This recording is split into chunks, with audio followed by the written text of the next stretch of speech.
Alhamdulillah ayaku bagja kabina-bina tepang dina mangsa anu taya pisan kuciwa. Mangga ayeuna wakepoh waktosna midangkeun carita nu katunda kamari. Naraskeun si Rawing. Der, Rawing urang teraskeun deui kumaha ieu? Prung. Si bewok harita muterkeun paneutupna ka sakabeh anak buahna. Tetepan anu boga pangaruh kuat simak jeung pangabaran memang marengan kana sorot panon pamimpina. Sakabeh bala dewek peuting ieu mangrupa waktu nu geus jadi katangtuan pikeun urang. Lembur Jatisari baris diranjah ku urang. Ku ayeuna kitu dewek minta kamarane sakabeh sangkan ngalaksanakeun pagawean anu sahade-hadena sakumaha ilaharna mangsa ngalaksanakeun laku tindakan urang. Lamun memang aya nu nyoba-nyoba ngalawan geus hanteu kudu loba pikiran paragatkeun jiwana. Sabab bongan dirina anu wani-wani ngalawan ka urang. Rampas barang-barang nu aya hargaan. Oge bakal keur urang dahar mangrupa beas jeung anu sejena. Korenaskeun pokona mah ulah disesakeun. Kumaha arti kumaneh carikan dewek? Harti saya geus ngalaksanakeun pancen. Kabeh bareng ngajawab dina sikep anu tandes. Nandakeun jiwa anu memang geus garang jeung liar mangsa ngayakeun tindakan. Si bewok neruskeun dihanca caritaanana mangrupa lisan ti hiji pimpinan mangsa ngabagi pancen ka anak-anak buahna. Seperti biasa kekuatan dibagi 4 bagian. Datang ti bagian kidul kalir oge wetan jeung kulon. Ngan khusus pikeun si Jal jeung si Komen aya pancen khusus ti diri aing jeung anu kudu dilaksanakeun ku sia. Jadi ku ayeuna kitu marane kudu hidang geus ngatur diri sakumaha mistina. Sedengkeun aing bakal nying hareupan guru utama paguron Culabadak anu ngaran Si Wikarta. Peuting ieu lembur Jatisari bakal geunjlong. Sabab dina peuting ieu pangeusip lemburan. Bakal soak jeung kasima ku kadatangan urang. Si bewok nulak cangkeng nyaritana bet asa panggagahna di alam dunya teh. Sedangkan di Tilemburan Wikarta katingali harita geus ngariung di balai tempat latihan diriung ku murid-muridna. Diukna Wikarta dihapit ku 2 murid kapercayaanana nya Tamarlan jeung Sobri. Jumlah murid memang teu kurang ti 12 urang. Wikarta muterkeun paneutupna teu lila terus nyarita. Ayeuna urang geus meunang katerangan ti lembur Cintani. Yen gorombolan macan liar waktuna teh sok heuleut 4 poe ti waktu sanggeusna ngayakeun tindakanana. Jadi lamun ngitung waktu dumasar kana pangalaman nu geus karanapan, dina peuting ieu mangrupa peuting anu ditangtukeun ku pihak karaman macan liar. Ku ayeuna kitu tatan-tatan teu waspada, sabab teu mustahil peuting ieu karaman teh bakal datang ngaranjah ka lembur urang. Wikarta eureun heula nyaritana diselang ku ngabagi paneutup ka sakabeh murid-muridna. Bangun hayang ngajug-jugan eusiha teh murid-muridna, nah kabeh geus gembleng kurasa kawani nying hareupan ka aya nu bakal tumiba. Para murid paguron Culabadak masih keneh jempe teh nu cumarita. Sabab ngarti guruna masih keneh rek neruskeun hanca caritaanana. Teu lila kadenge Wikarta neruskeun caritaanana. Anjeun sararea di ati ku ilmu bela diri gesan mertahankeun diri tina ancaman kajahatan. Ku ayeuna kitu, ayeuna waktuna urang nembongkeun diri saku pribadi anu mampu ngabela pribadi. Lebihna teh eta oge bela pati ka pangisi lembur anu memang merlukeun bantuan ti urang. Sing jadi catetan ngalaksanakeun pancen merangan kajahatan, ngandung harti sikep hiji satria. Kumaha ka harti? Kartos. Kartos, Pak. Kabeh nembalan saur manu. Taina mah urang pada ieu waspada. Lantaran jumlah urangan 15 urang, ku ayeuna kitu urang atur gesan ngabagi diri bari sakalian dibantu ku lalaki pangisi lembur memang boga kawani. Ngan ulah gagabah dina ngayakeun tindakan, tetep kudu hati-hati tur tarapti sarta gunakeun akal jeung pikiran sahade-hadena. Ulah ngan ukur dumasar kana ilmu bela diri wungkul. Sabab keampuhan jurus jeung tata gerak dina ilmu silat taya hartina upama teu dibarengan ku jalan akal jeung pikiran gesan metakeun tarekah anu sejena sangkan urang mampu aya dina kaunggulan. Kumaha? Sayaga kabehanana. Sayaga diri. Sayaga pisan diri guru. Hancurkan para karaman. Murid-murid Wikarta pada ngacungkeun leungeun ka tuhu ka luhur. Nandakeun hate anu geus gembleng ku wawanen. Wikarta saterusna mangabagi diri ngatur murid-muridna anu kudu ngajaga jeung nying hareupan kakuatan anu bakal datang.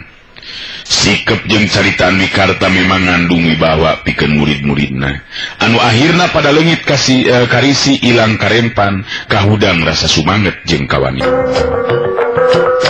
Urang caturkeun ayeuna Ningsih anu aya di jero imahna harita teu bisa sare sigana teh sakapeung ngareret ka Darma anakna nu geus sare tibra. Deui teuing Darma anak emak. Lamun teh aman nya peuting ieu di lembur urang aya kaributan. Tur bapa hidup tarung patutunggalan jeung si Bewok. Ma bener-bener salempang Darma. Sabab beda ieu hate bet sebelakan bae siga kila-kila bakal ayana bahaya nu tumiba ka bapa hidup. Kang Wikarta, padahal naon untung napikeun urang ngabela jalma nulian bari urang neangan picilakaan. Gusti, Pangeran nu kawasa. Muga salaki abdi ditang tayungan ku kasalametan lepas tina bahaya pati anu ngancam kana jiwana. Darma anak emak, Bapak hidup sing salamet kasih. Sing salamet. Ningsih neuteub ka anakna. Bari jeung di barung rumah Cipanon, hati teh bisa tenang malah make jeung sasebelakan segala rupa. Pugu geus dieunteupan ku rasa salempang ti kamari ieu keneh. Kacipta ku Ningsih upama parang Wikarta salakina adu hareupan jeung Gopar alias si Bewok. Tangtu mangrupa tarung anu nangtukeun geusan balitungan hutang heubeul. Hutang ka nyeri hate Gopar lantaran dina waktu ka tukang kungsi menang wiwirang jadi pacundang tur lumangsung di hareupeunana awewe nu dipikabogoh ku dirina. Ningsih ngege bibir handapan bet jadi nyawang anu lain-lain kabayang lamun salakina nepikeun ka anjeunna atawa keuna ku bedog lawan. Teu moal teu bisa Kang Wikarta pasti ayeuna kaunggulan. Sabab baheula oge apanan si Gopar teh rubuh eleh jajaten piraku ayeuna make jeung kudu eleh Kang Wikarta teh. Tapi lamun nya Kang Wikarta nepikeun ka kasoran kumaha wae pilakuan diri aing dina mangsa nu bakal datang. Teu Darma anak king hidup jadi budak yatim meureunana tapi aing yakin Kang Wikarta pasti unggul. Ningsih hatena bet jadi galecok nyarita sorangan. Di luar angin peuting mubuh nyecep matak tiris kana tulang. Hawar-hawar kadenge sora anjing babaung lir upama tangara loba setan nu ngulayaban. Kayan simpe sepi jempling jadi mawa geter pika keungeun pikeun pangeusi pilemburan.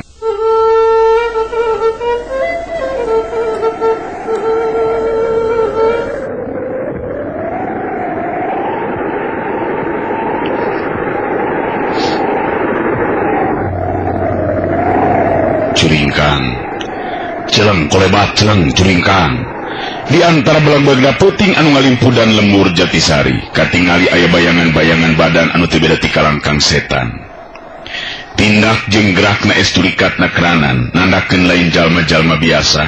Pugu memang para karaman macan liar anu geus mimiti ngambah arasup ka pilemburan. Akhirna geus bisa dihalangan atau geus teu bisa dihalangan. Kasimpe peuting harita jadi pahibut ku ayeuna bantrokan kakuatan. Ting belentrangna pakaran seukeut anu bantrok nambahan ka keung jeung sieun pikeun pangisi pilemburan. Sokomo tutas dituturkeun ku sora anu ngageronahan kanyari alatan beunang ku pakarang lawan. Bekitu puguh hate pangisi lembur anu ngahep-hep di jero imahna masing-masing. Nambahan tagihurna hate maranehanana dina wangsa harita. Di antara nu keur tarung adu kabisa dina hal ilmu bela diri jeung olah tanaga. Katingali di tempat anu rada anggang dina lahan anu cukup lega dua jirim adu hareupan. Dua anana pada pancuh kuku dina tangtunganana si Bewok neuteub anteb ka Wikarta. Nulak cangkeng bari ngusapan janggotna. Sikepna jelas bangun nguntu pisan ka Wikarta. Paneuteub Wikarta sikeut ka hareup. Dirina geus sayaga sapinuhna geusan adu hareupan jeung si Bewok nu kungsi saguru jeung manehna. Telila kadenge si Bewok cumarita sorana anu handaruan mubuh matak sentar hate anu borangan. Wikarta! Tersangka siapa tinggi akhirnya orang bisa tepung ngabung, ngan jelas dewek geus lain si Gopar deui anu baheula kungsi babarengan jeung sia. Tapi ayeuna maneh keur adu hareupan jeung si Bewok, jaduna gerombolan macan liar.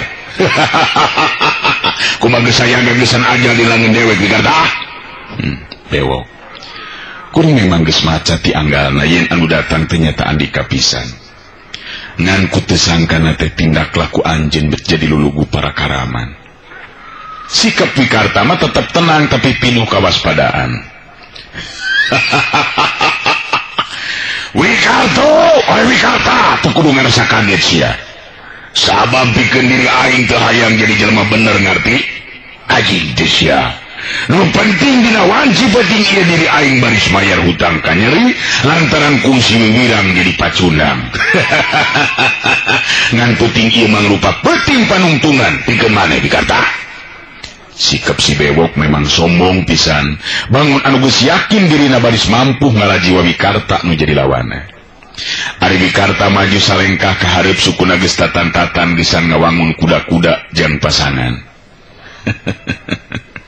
Wikarta, aing geus moal eleh ku sia dina mangsa ayeuna. Karti, ngomong goblok. Teu kudu bacarita ieu mah. Kira pesat eta bedog tina warangkana. Kira pesat. Ngan kade awaskeun masing iatna lamun bedog si Bewok geus kaluar tina tempatna. Cadu make kudu asup deui lamun tacan muyup getih lawana. Nu mata penting ieu pamungkas keur hirup maneh Wikarta. Wikarta nenangkeun getaran amarah jero dadana. Sabab dirina oge sadar sikap jeung caritaan si Bewok ngahajasengkan budal amarahna. Bewok. Pikeun si Wikarta moal kudu serab atawa seber jeung jejerih ku pati mangsa adu hareupan jeung anjeun jadug rampok anu ngan ukur nebarkeun mamalaka sasama. Urang tantukeun penting ieu. Kuring atawa anjeun anu bakal ngalaman hirupan untungan. Tantu maneh goblok nu bakal kasan jiwa Wikarta. Ulah disarwakeun kayan si Bewok jeung keur baheula. Eueuh hartina aing ngalalana namahan ilmu ti 4 guru. Lamun ayeuna kudu eleh jajaten ku harkat seperti sia Wikarta. Maju sesetan. Maju. Ngaheab panasa teh Wikarta serepet kulap bedogna dipesat tina warangkana. Serog maju terus ngawangun kuda-kuda nu kukuh pancu bedog dina leungeun katuhun ngilang hareupeun dada. Leungeun kenca setengah nyiku. Wikarta sadar kana kaayaan lawan langsung ngagunakeun jurus badak panulak. Si Bewok halita meletetkeun panon semunu ngahampas. Leungeun katuh mesat bedog rubakna bari ngawangun kuda-kuda anu seseg jeung wawag luyu jeung kaayaan tangtungan badana.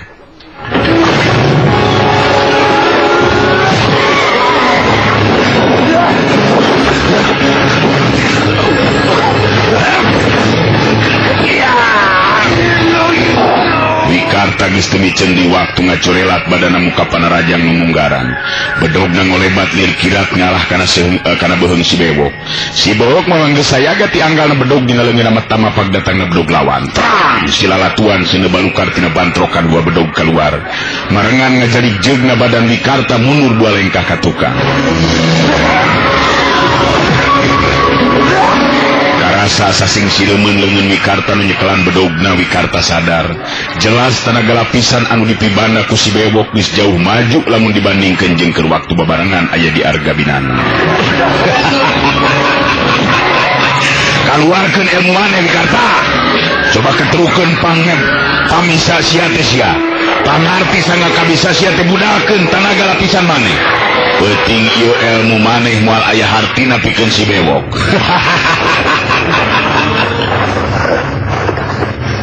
Montong loba carita. Lihat, Wikarta geus molebat di maju narajang bedog dina leungeun leuwih cepet batan tadi ngarah kana beuheung dada jeung beuteung lawan. Ari si Bewok ngimbangan panarajang lawan, tang kadenge sababaraha kali pakarang bantrok. Wikarta narik bedogna sabab rumasa ka titik kakuatan tenaga lapisanana. Hari-harita bareng ejeng bedog anu ditarik ku Wikarta. Si Bewok ningali aya lolongkrang kosong gesan letakeun tajongan kana ieu burung lawan. Ceblod keuna pisan, bangkieun. Wikarta harita ngabangkieun mundur ka tukang. Srog ngatur di tangtungan badana. Karasa tulang igana linu urut benang panajong ngelawan. Ai Wikarta harita jadi leuwih iatna waspada sabab tetela anu jadi lawan bener-bener geus beda jauh mun dibandingkeun jeung baheula. Jurus anu digunakeun ku Wikarta memang geus kabaca ti anggalna da punggung sisa guru saelmu. Tapi sabalikna Wikarta jadi kapalingan ku tata gerak lawan anu tetela geus mibanda jurus anu kacida hebatna. Jurus anu teu kanyahoan ti mana meunangna. Tapi sabalikna Wikarta jadi kapalingan tata gerak lawan anu tetela geus mibanda jurus jeung tata gerak nu sejen anu memang lain susumbar wungkul atawa lain ngomong wungkul si Bewok tetapi bener jeung kanyataan tina enggoning manehna ngalap ilmu basa jeung di arga binangun mah jauh pisan.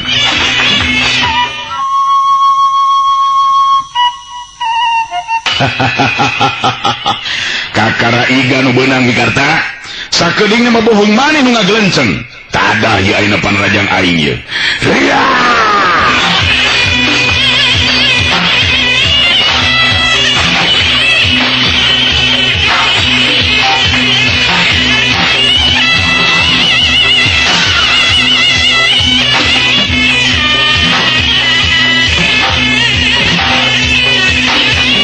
Si Bewok ayeuna manu narajang sebuk teh harita angin sabetan bedog mungguh bangbaraan gurilap kolebat sinar bedog lir upama kilat ngarah kana bagian-bagian anggota badan Wikarta.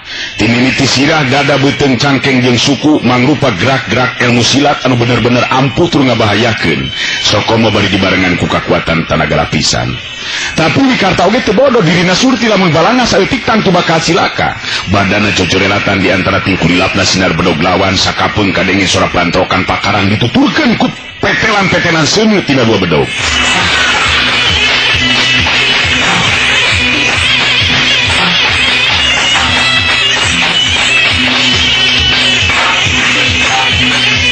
Pikeun kasakitu kalina Wikarta kapaksana jaur mundur. Sabab sabetan bedog lawan aya nu datang di luar dugaan nyabet kelebah danan serepet prut kampret bodas Wikarta soek kasabet ku bedog grubakna si Bewok.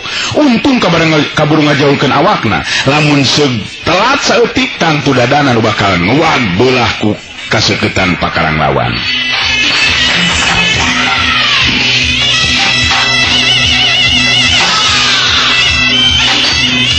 Nageter hate Wikarta waktu harita bari ngareret baju kampret nanu soek parat tina dada nepi ka handap.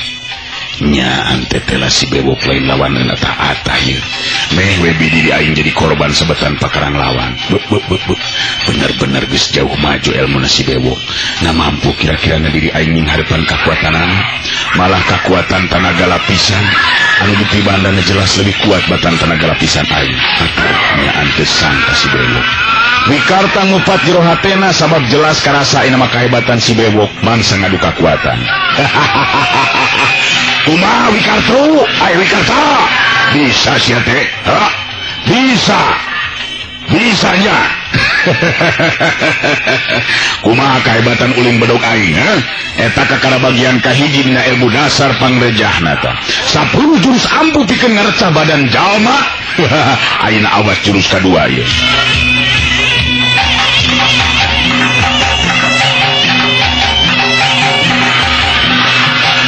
Si Bewok ngawangun pasangan anyar bedog lubak ngacung kaluhur suku katuhura da mayeke semonoker ka tukang. Leungeun kenca masekon gigireun awakna panon seukeut ka hareup. Ai Wikarta sadar kana kayaan bahaya nu ngancam dirina kudu leuwih waspada. Sabab tetela si Bewok geus ngabasa ilmu dasa pangrejah 10 jurus ilmu uling bedog anu tangtu leuwih hebat batan uling bedog si Bewok baheula. Wikarta sayaga diri dina jurus badak panumbal awakna rada ngarempod ka handap bedog malang luhureun sirah sedengkeun leungeun kenca nempel dina leungeun katuhu sorot panon anteb ka hareup.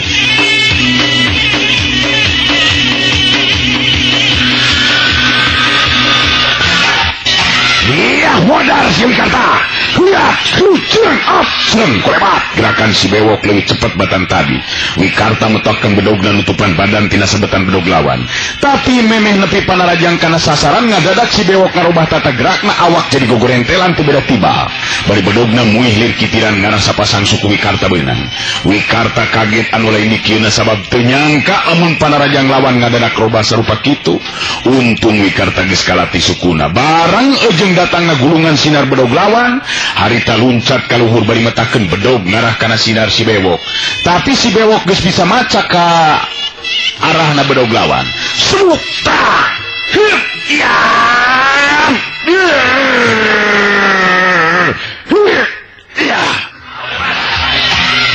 Wikarta usaha satekah polah ngabendung panarajang lawan.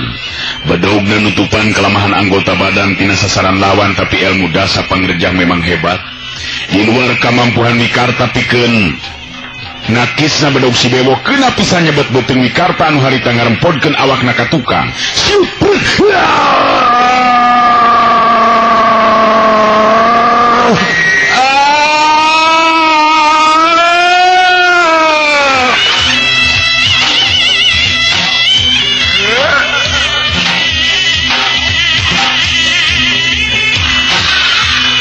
Wikarta ngageronahan ka nyeri leungeun kencana nyekelan beuteung anu kasabet ku bedog lawan. Si bewok direnge seuri-seuri iblis anu ngarasa puas lantaran panarajangna keuna kana sasaran. Kakana beuteung Wikarta, sakedeung di mah awak maneh beulah dua. Coba budalkeun pangabisa maneh nu jadi andalan teh. Maju sesetan atawa aing deui nu maju, Sanajan beuteung geus status sarta ngalubarkeun getih, tapi Wikarta teh jejeri sigana teh. Sikepna tetep teuneng ludung nying hareupan naon rupa anu bakal karanapan. Bewok, pikeun diri kuring geus nekat. Lamun memang kudu ajal kuleungeun anjeun, teu nanaon. Nu penting kuring geus usaha, geus ngungkulan kajahatan. Geura samat indung bapa maneh Wikarta. Sabab sagedeung di bedog bakal ngareca awak maneh. Tanah yeuh. Lihat, sabulung sinar bodas numang lupa sinar bedog anu metaka cida cepetna ngurung deui tangtungan badan Wikarta. Sanajan Wikarta usaha sateka polah mertahankeun diri sarta ngabendung panarajang lawan, tapi teu mampu. Ngadadak bedogna ngaceleng tina cekelan dituturkeun sabetan-sabetan bedog lawan anu ngahujanan kana sakujur badana. Dalig deug keburu we badan Wikarta teh namru rubuh mandi getih.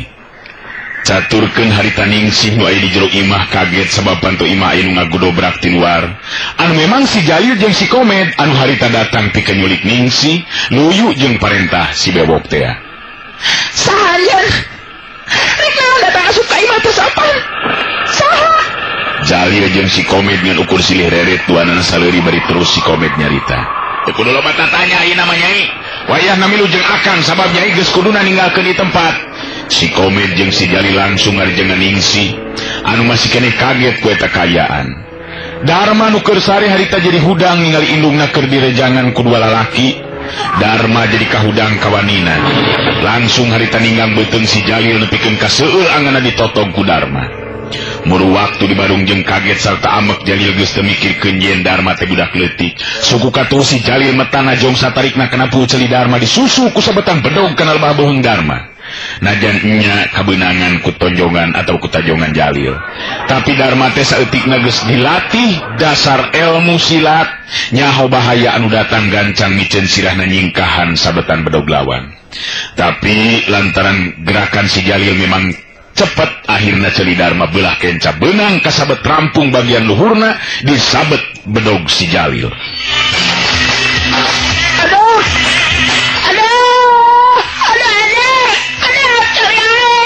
Bangkil Darma ngabangkil mundur ka tukang awakna. Leungeunna nungkup ceuli kenca nu karasa peurih jeung nyeri sarta getihna. Blak nang karak panon jadi ranyai kararoneng, pugu ditajong satarik nelebah puceuli untung teu marius oge sirahna. Gep. Harita ningsih harita direjengan deui kuduaan. Setan, jahat, kecoa, lepaskan naon ieu. Dikakayana ai lepaskan kurang ajar. Lepaskan. Ningsih barontak hayang ngelepaskeun diri, tapi si Jalil jeung si Komed memang bedas tanagana. Akhirna barijeng jejeritan harita ningsi teu disawalakaya dibawa keluar. Memeh Darma kapaehan masih keneh ngadenge sora jeritan anu jadi indungna. Saperti kayang mikarta mangsa ngaraksakeun ka nyeri dina sakujur badana anu geus mani getih masih keneh bisa ngadenge sora pamajikan anu jejeritan beuki lila beuki ngajauhan.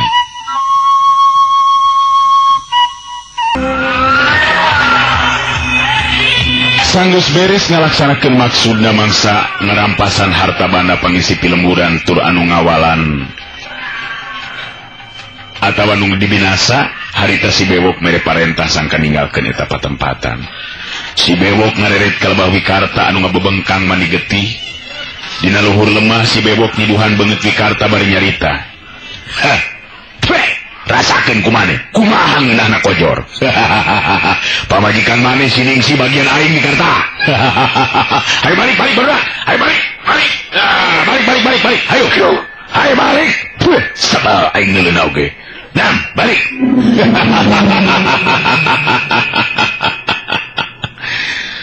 Geus kitu mah si Bewok jeung anak buahna ninggalkeun eta pilemburan. Kaayaan anu pahibut kuno tarung patutunggalan teh ayeuna mah jadi ganti ku sora nu ceurik. Awewe jeung lalaki kolot atawa budak anu ditinggalkeun ku korban peuting harita ngumarci mata.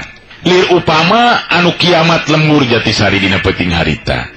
Marlan anu harita geureung beungeut jeung awakna katingali harita keur ngagugulung guruna Wikarta nu kaayaanna mubuh matakna langsa. Darma budak anu teu boga dosa jadi ria rawing ceulina.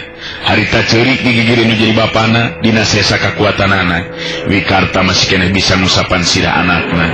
Terus ngareret ka Marlan bari nyarita pegat-pegat.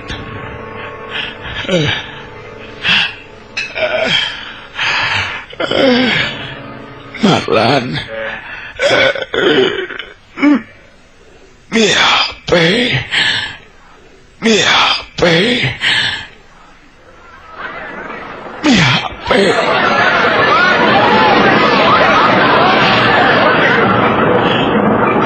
Miape anak akang.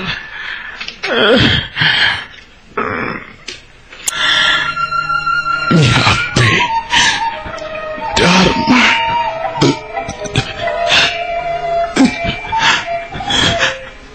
Marlan.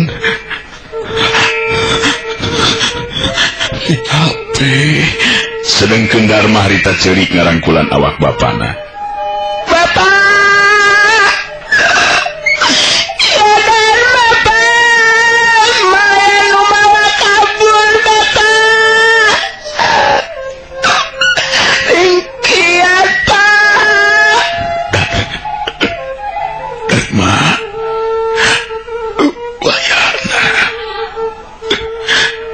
Bapak tekuat kade miape Marlan.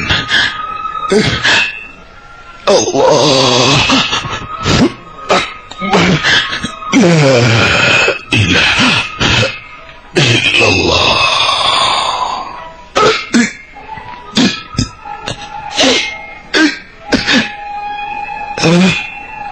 Wikarta antuk nangalepaskeun nyawa dina rangkulan Marlan nu jadi muridna. Kang Wikarta, kejam, tolong ngesanjun Bewok, Kang Wikarta. Marlan dikacerik sumegruk ka nyerian. Geus poho di kalalakianan geus pugu Darma mah harita ngarangkulan awak bapana nu mani getih pikawatireun. Waktosna geuning seep urang cekapkeun dugi ka Dewi latunya acara dongeng kiwari kapihatur ku Wakepoh Kiwari neraskeun carios si Rawing Kiwari. Hatur nuhun, permios.